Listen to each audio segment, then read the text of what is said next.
तुम्हाला हे देशभक्तीचं गाणं आवडलं नसेल, कदाचित तुम्हाला हे देशभक्तीचं गाणं आवडलं नसेल. तुम्हाला महाराष्ट्र भक्तीचं गाणं तरी आवडेल का? आवडेल ना? महाराष्ट्र गाणं आवडेल ना? मला कदाचित हे गाणंही तुम्हाला आवडलं नसेल, बरोबर ना? तुम्हाला आता हे आवडेल, मी जे करणार आहे तुम्हाला जरूर आवडेल. समजेला माझ्या सर्व हिंदू बांधवांनो, भगिनी आणि मातांनो,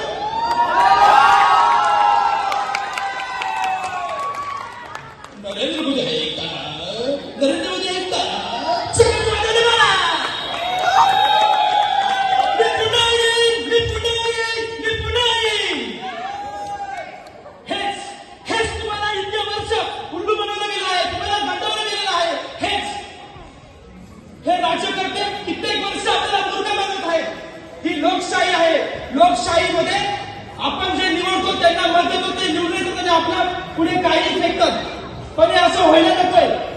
संबंध राज्यामध्ये जर लोकशाही लागू असेल तर आपण लायक असले पाहिजे, तेव्हा हे कुठे राज्यकर्ते सर्व लायक होतील. बरोबर ना? बरोबर. 106 हुतात्म्यांच्या बलिदानानंतर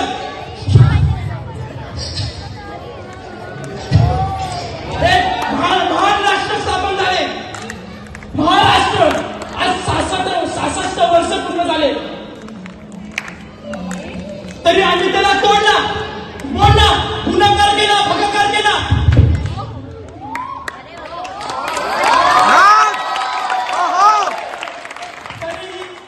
तरी तो आम्हाला तसाच दिसतो. दिसतो ना? दिसतो ना? तो आम्हाला तसाच दिसतो. तसाच दिसतो आम्हाला. तुम्ही ऐकायला आलात ना मला? तुम्ही ऐका. तुम्हाला ऐकायला आला आहात? ऐका. आम्हाला कित्येक वर्ष मूर्ख बनवलं जात नाही. कित्येक वर्ष आम्हाला मूर्ख बनवलं जात नाही. कोण जबाबदार आहे या गोष्टीला? आम्ही? तुम्ही? कोण जबाबदार असणार आहे यापुढे या गोष्टीला? आम्ही नाही, तुम्ही नाही. हे लोकशाही आहे. लोकच याला जबाबदार असतील. हे महाराष्ट्र राज्य इतके वर्ष आम्हाला मूर्ख बनवलं गेलेलं आहे. मूर्खपणाची एक वाक्य सांगू. तुम्हाला माझा आवाज येतोय ना? तुम्हाला माझा आवाज येतोय ना? Hello hello, mic testing, mic testing. एक 1 2 3 4, 1 2 3 4, माईक टेस्टिंग. मूर्खपणाची एक व्याख्या तुम्हाला सांगतो. एक दरोडेखोराने एका बँकेमध्ये दरोडा घातला आणि मॅनेजरच्या गणपट्टीवर बंदूक ठेवली आणि बोलला, जेवढे पैसे आहेत तेवढे ते आता मी तुला मारून टाकेल. मला मारू नका, हे पैसे घे. आणि त्याने पुढे दरोडेखोराने ते पैसे अकाउंट मध्ये जमा केले आणि तिथे गेल्यावर काय बोलला,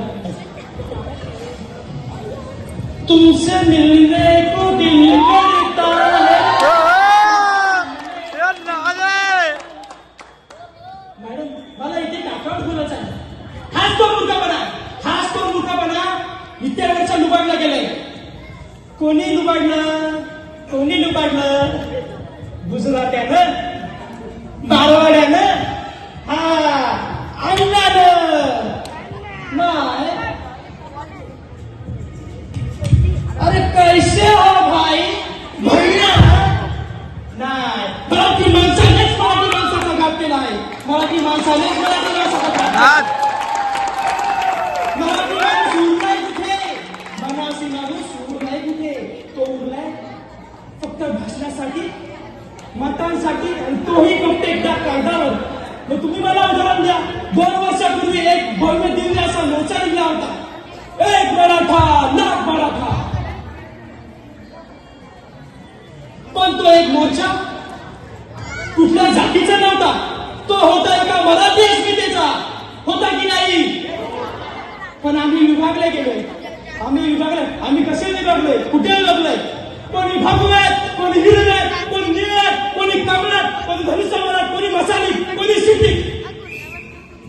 विभागलेला महाराष्ट्र. आम्ही विभागलोय. आमची लढाई अस्तित्वाची, आमची लढाई महाराष्ट्राची. आम्ही घडवलाय महाराष्ट्र. जातीपातीत विभागलेला महाराष्ट्र. राजकारण्यांच्या पक्ष संपलेला महाराष्ट्र. आम्ही विभागलाय महाराष्ट्र. कोणी म्हणतो की कोकण असतं, कोणी देश असतं. आणि कोकणातून येणा आला आणि म्हणतोय आम्हाला हवाय विदर्भ, आम्हाला वेगळा हवाय विदर्भ. आम्ही शोधतोय आमचं अस्तित्व, आम्ही शोधतोय आमचं अस्तित्व. आधार कार्ड आहे हो साहेब, पॅन कार्ड आहे हो साहेब, अस्तित्व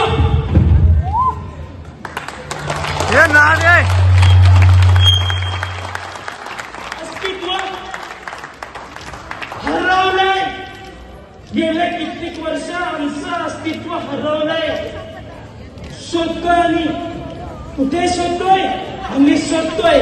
आमची लढाई अस्मितेची, आमची लढाई महाराष्ट्राची.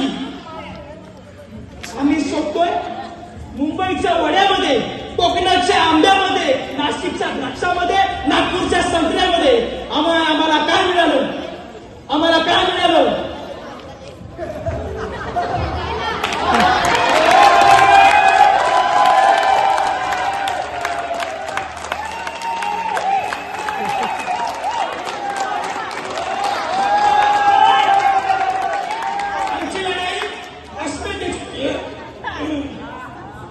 आमची लढाई अस्मितेची. अस्मितेवर बोलू का?